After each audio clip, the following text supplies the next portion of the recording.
¿Cómo va, estudiante del octavo A, del octavo B? Y en esta clase comenzaremos una nueva unidad de aprendizaje, la unidad número 3, que lleva como título la electricidad. ¿En qué situaciones reconoces la presencia de la electricidad?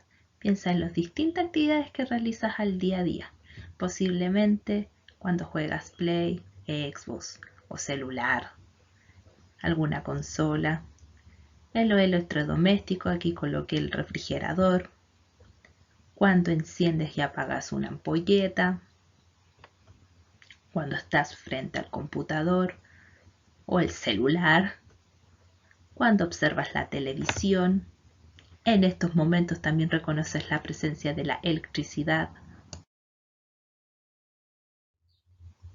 El objetivo de esta clase será identificar los componentes y tipos de circuito eléctrico. Ya vamos a ver un aspecto relacionado con la electricidad, que son los circuitos eléctricos. Quizás esta imagen la hayas observado antes, en años anteriores, en otras asignaturas. Esta imagen representa al circuito eléctrico.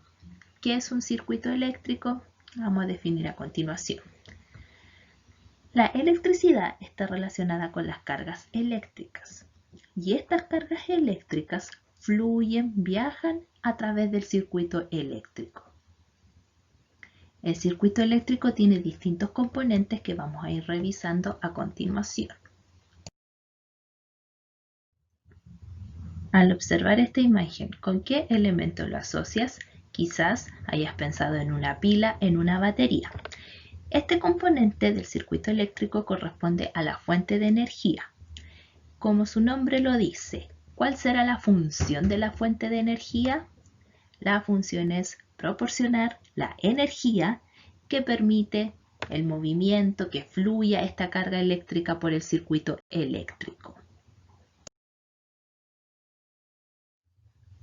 Y esta segunda imagen, ¿a qué corresponderá? Quizás te sea desconocida. Este símbolo se utiliza para representar lo que es una resistencia.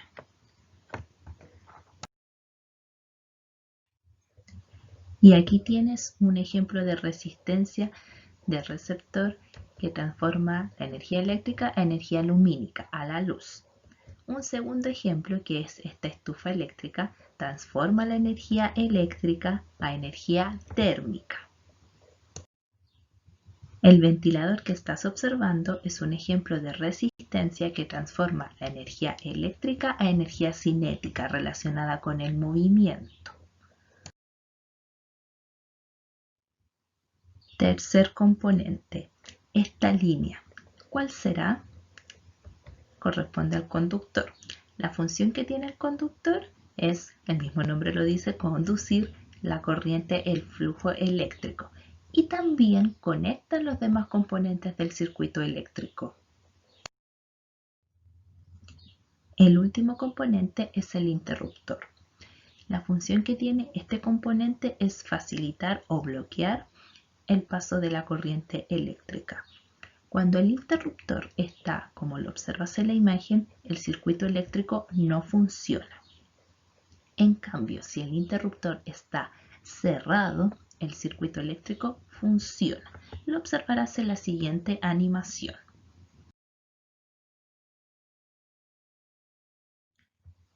Observa el siguiente circuito eléctrico. ¿En qué momento funciona?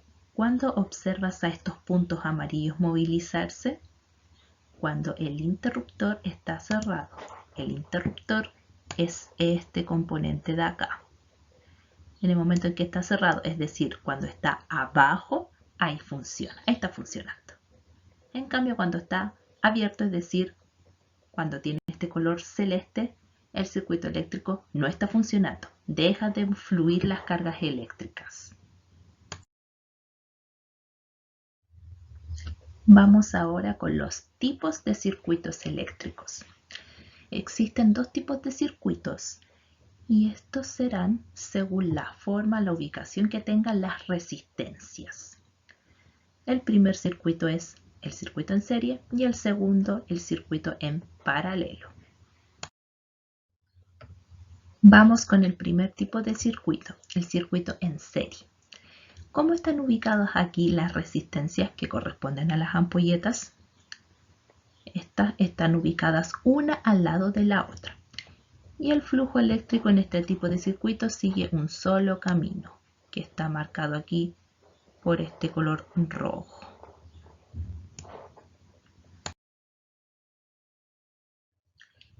En el circuito en serie, ¿qué ocurre cuando una resistencia, en este caso una ampolleta, falla o es sacada de este circuito? ¿Qué ocurre con el circuito? El circuito eléctrico deja de funcionar. Una segunda característica del circuito en serie es que cuando falla una resistencia, el circuito eléctrico deja de funcionar. Segundo tipo de circuito, circuito en paralelo. ¿Cómo están ubicadas las resistencias, que son las ampolletas? Estas están ubicadas en distintas posiciones, por lo que el flujo eléctrico puede seguir distintos caminos. Por ejemplo, va por aquí y puede ir por acá. O bien, que lo voy a representar con otro color, el flujo eléctrico va por aquí y puede seguir por acá. ¿Qué ocurre con el circuito en paralelo si una resistencia falla o es sacada? El circuito eléctrico, como estás observando, sigue funcionando. Se retira una resistencia, pero la otra resistencia sigue encendida. Es una segunda característica de los circuitos en paralelo, que si una resistencia falla, el circuito sigue funcionando.